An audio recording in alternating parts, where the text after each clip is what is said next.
सम्राट चौधरी पहुंचे जेपी आवास। इस वक्त की बड़ी खबर आपको बता रहे हैं।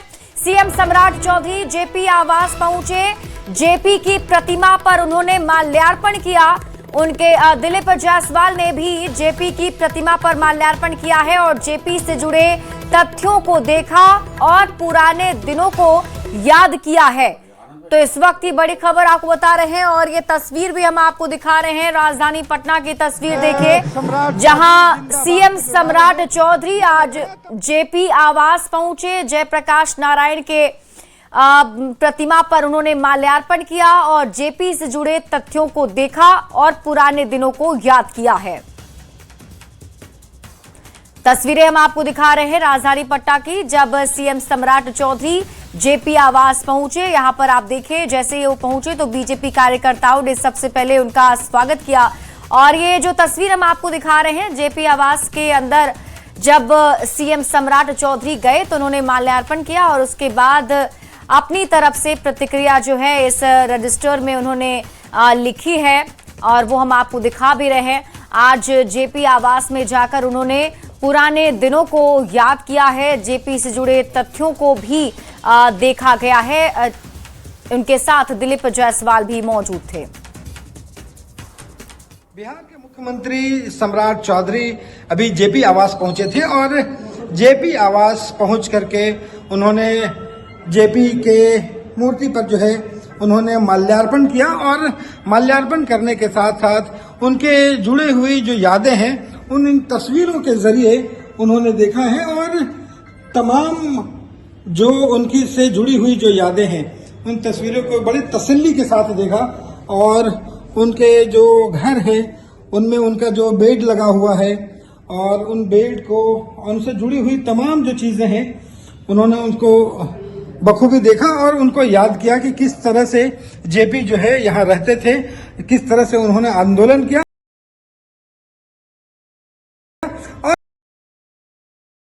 और ये देखने के बाद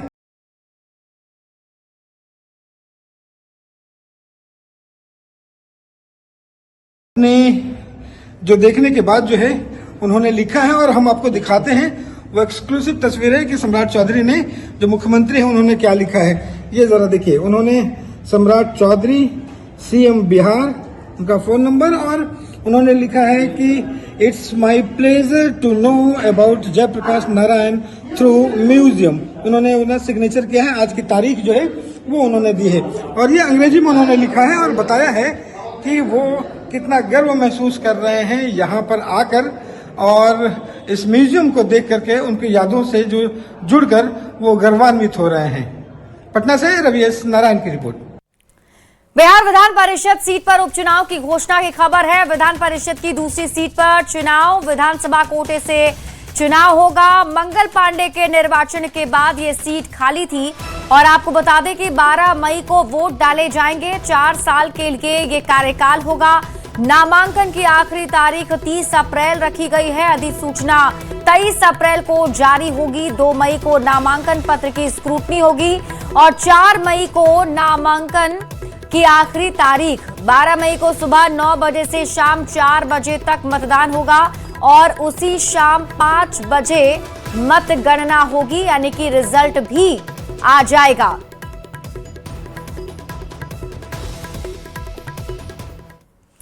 बीजेपी के पहले और बिहार के 24वें मुख्यमंत्री बनने के साथ ही सम्राट चौधरी एक्शन मोड में आ गए हैं। शपथ ग्रहण करने के तुरंत बाद सम्राट चौधरी सचिवालय पहुंचे थे, जहां उन्होंने अधिकारियों के साथ बैठक की थी। सम्राट चौधरी सुबह सुबह सचिवालय पहुंचे, जहां सभी विभागों के प्रधान सचिवों के साथ उन्होंने अहम बैठक की। माना जा रहा है कि इस बैठक में प्रशासनिक स्तर पर कई बड़े निर्देश दिए गए। बैठक में उप मुख्यमंत्री विजय कुमार चौधरी, विजेंद्र प्रसाद यादव, मुख्य सचिव सहित अन्य वरीय अधिकारियों के साथ विचार विमर्श किया। इसके बाद सीएम सम्राट चौधरी मुख्यमंत्री सचिवालय का निरीक्षण भी किए। मुख्यमंत्री सम्राट चौधरी ने आज पटना सिटी का दौरा कर तख्त श्री हरमंदिर पहुंचकर दशमेश पिता गुरु गोविंद सिंह जी महाराज के दरबार में भी मत्था टेका। इस मौके पर मुख्यमंत्री ने प्रदेश की उन्नति और खुशहाली को लेकर गुरु महाराज से दुआएं मांगी। गुरुद्वारा प्रबंधक कमेटी ने मुख्यमंत्री सम्राट चौधरी को सिरोपा भेंट कर उन्हें सम्मानित भी किया। इस अवसर पर सम्राट चौधरी ने गुरु महाराज से जुड़ी स्मृतियों को भी देखा। वहीं इस संबंध में गुरुद्वारा प्रबंधक कमेटी के पदाधिकारियों से विशेष जानकारी भी प्राप्त की। सम्राट चौधरी का कहना था कि गुरु महाराज के आशीर्वाद से देश और प्रदेश आज उन्नति के रास्ते पर है। उनकी प्रेरणा से इस तरह भारत आज बढ़ा है आदरणीय प्रधानमंत्री के नेतृत्व में, और बिहार में लंबे समय तक नीतीश कुमार जी ने बिहार को बढ़ाया। और 350वां जयंती जब हम मना रहे थे, मैं नगर विकास मंत्री, और इस पूरी संरचना को आज और अच्छा करने का काम किया गया है सरकार की। और गुरु गोविंद सिंह जी का पूरे प्रदेश पर कृपा बनी रहे, बिहार समृद्ध हो, देश विकसित हो, कई काम निकले। नई सरकार के शपथ ग्रहण के बाद निशांत कुमार का पहला बयान सामने आया, जिसमें निशांत कुमार ने कहा कि सीएम सम्राट जी मेरे बड़े भाई हैं, मैं उन्हें बहुत ही शुभकामनाएं देता हूं। विजय चौधरी अंकल को बधाई देता हूं। मुझे उम्मीद है कि सम्राट जी बिहार को विकास की नई राह दिखाएंगे। उनके नेतृत्व में एनडीए की सरकार है। उन्होंने कहा कि सम्राट चौधरी के नेतृत्व में एनडीए सरकार बिहार के विकास के लिए तत्पर है और वे स्वयं इस टीम के साथ मिलकर काम करेंगे। निशांत ने कहा कि उन्हें अपने पिता नीतीश कुमार का निरंतर मार्गदर्शन प्राप्त होता रहेगा। निशांत ने यह भी कहा कि पिताजी के नेतृत्व में जेडीयू को मजबूत करने की कोशिश करूंगा, जनता का विश्वास जीतने की कोशिश करूंगा। हमारे माननीय मुख्यमंत्री श्री सम्राट जी को मेरे बड़े भाई हैं, उन्हें बहुत बहुत बधाई शुभकामनाएं देता हूं। हमारे जो उप मुख्यमंत्री बने विजेंद्र अंकल, विजय चौधरी अंकल, उनको बहुत बधाई देता हूं। मेरी उम्मीद है कि सम्राट जी बिहार को विकास की नई राह दिखाएंगे। उनके नेतृत्व में एनडीए की सरकार है, हम एनडीए उनके नेतृत्व में काम करें। और अब आपको लाइव तस्वीरें लोकसभा के दिखाते हैं, जहां केंद्रीय गृह मंत्री अमित शाह बोल रहे हैं। मैं तमिलनाडु की जनता को भी आश्वस्त करना चाहता हूं कि आपकी शक्ति कम नहीं होगी, बढ़ रही है।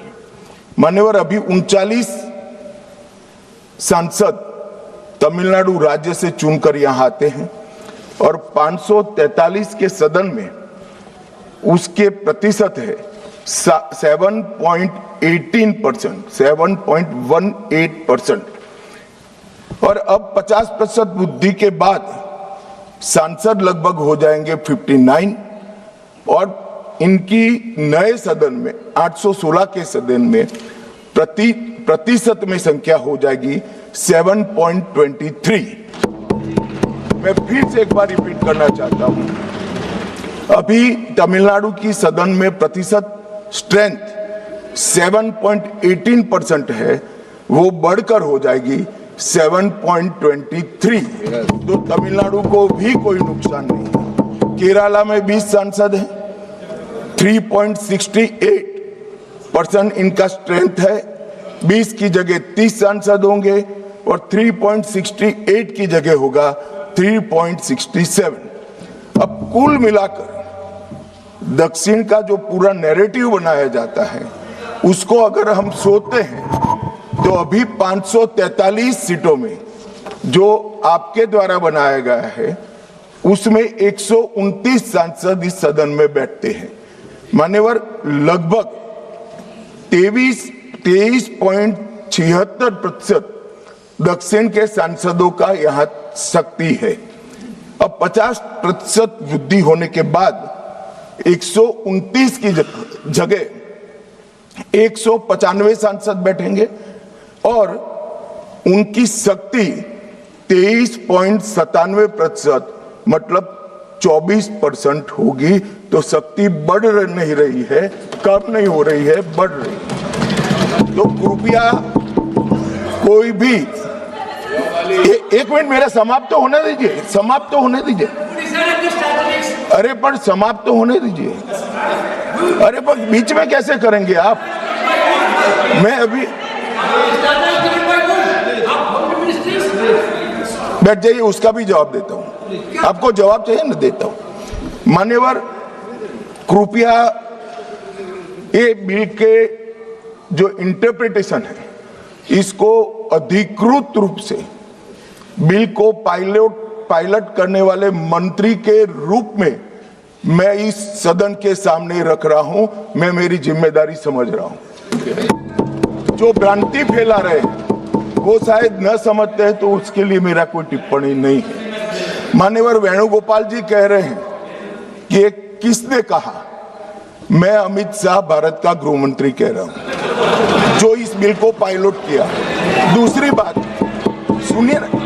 सुनिए ना, बिल में कहां है और कहां से ड्रॉ कर मैं आंकड़े निकालता हूं।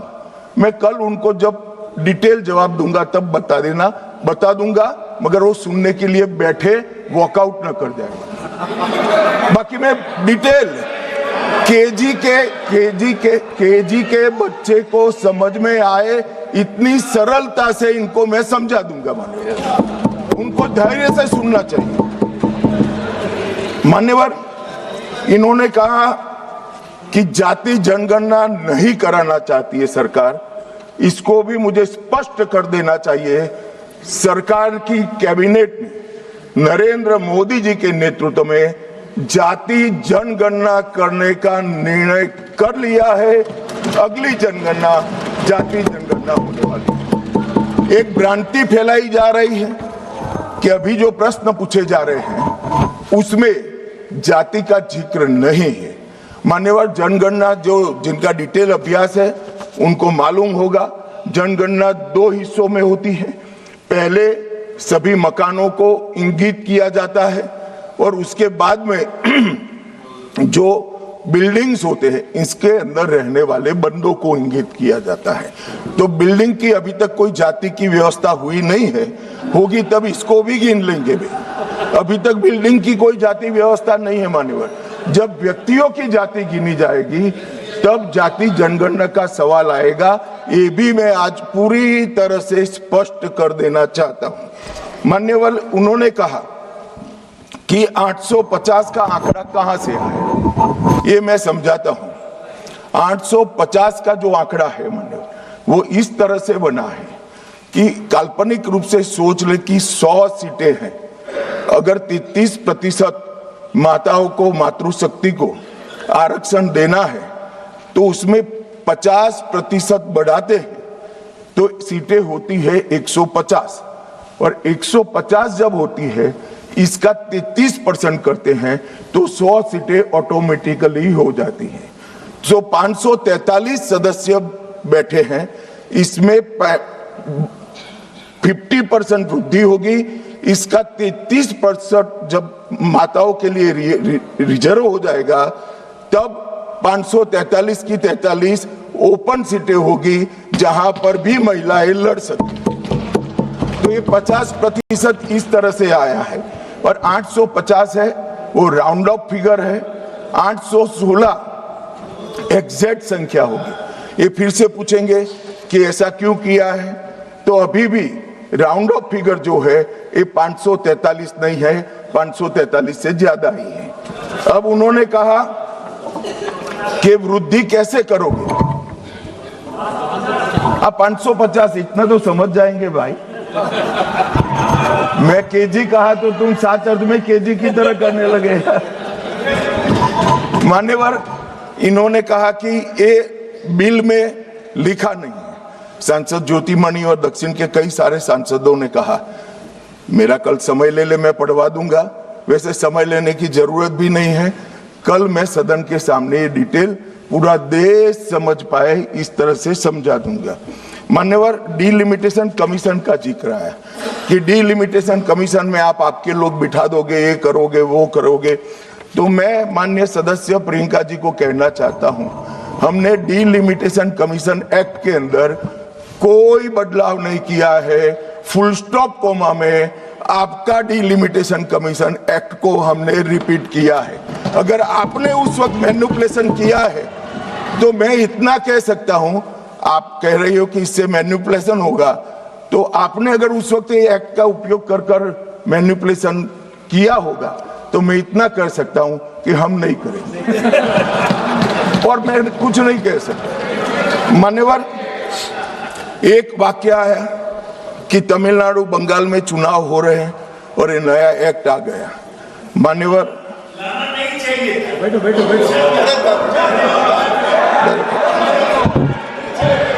मान्यवर, मैं स्पष्टता से कह देता हूं कि ये डिलिमिटेशन कमीशन की जो रिपोर्ट तभी लागू होगी जब पार्लियामेंट इसको स्वीकार करके करेगी और राष्ट्रपति महोदय इस पर अपना मंजूरी का मोहर लगाएंगी।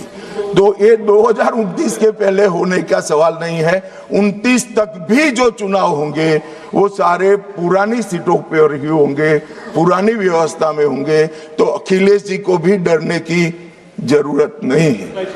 यहाँ 27 की बात कर रहा हूं, यहाँ हालांकि वो जीतेंगे नहीं है, वो अलग बात है, मगर डरने की जरूरत नहीं है। यहाँ पर कहा गया कि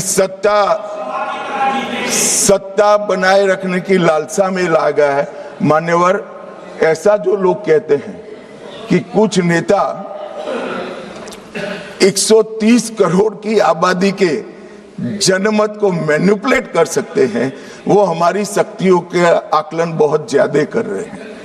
हम तो उस बात में मानने वाले हैं, लोकतंत्र में सत्ता नागरिक के वोट से और नागरिक के दिमाग से ही तय होती है। राजनेता, राजनीतिक पार्टियां नहीं कर सकती। 130 करोड़ का जनमत कौन मैनिपुलेट कर सकता है साहब? और अगर कर पाते तो हम तो जीतते ही नहीं। आप सत्ता में बैठे थे, हम कैसे जीतते? मान्यवर, इमरजेंसी डालने के बाद भी जनमत मैनिपुलेट नहीं होता है, इस देश का इतिहास है। और जहां तक लोकतंत्र को खत्म करने की बात करी है, मैं भारतीय जनता पार्टी के कार्यकर्ता के नाते, इस सदन में एक सांसद के नाते कहता हूं, किसी की भी ताकत नहीं है इस देश से लोकतंत्र को खत्म करने की। जिन्होंने प्रयास किए हैं इमरजेंसी के वक्त, जनता ने उनको खत्म कर दिया था, लोकतंत्र को कुछ नहीं हुआ। और मान्यवर, लोकतंत्र इस तरह से खत्म नहीं है।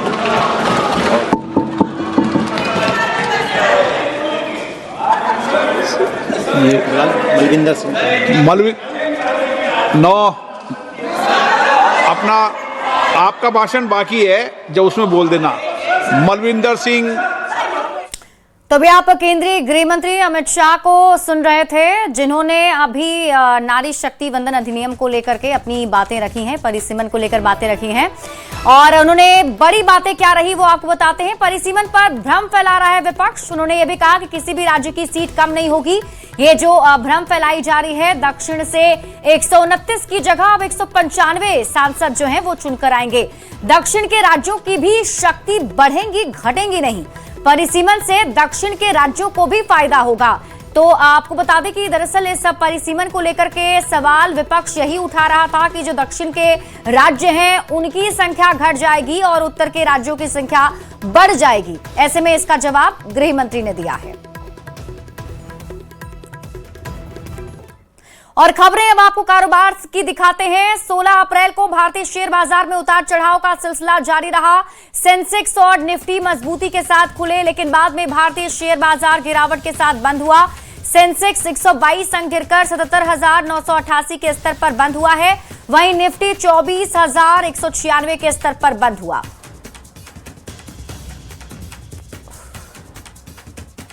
और खबरें अब आपको खेल से जुड़ी हुई दिखाते हैं। इंडियन प्रीमियर लीग 2026 का 24वां मैच आज मुंबई इंडियंस और पंजाब किंग्स के बीच खेला जाएगा। यह मुकाबला मुंबई के वानखेड़े स्टेडियम में खेला जाएगा। मुंबई की टीम की हालत अच्छी नहीं है। टीम ने पहले मैच में कोलकाता नाइट राइडर्स को हराया, लेकिन उसके बाद उसे लगातार 3 मैच में हार का सामना करना पड़ा है।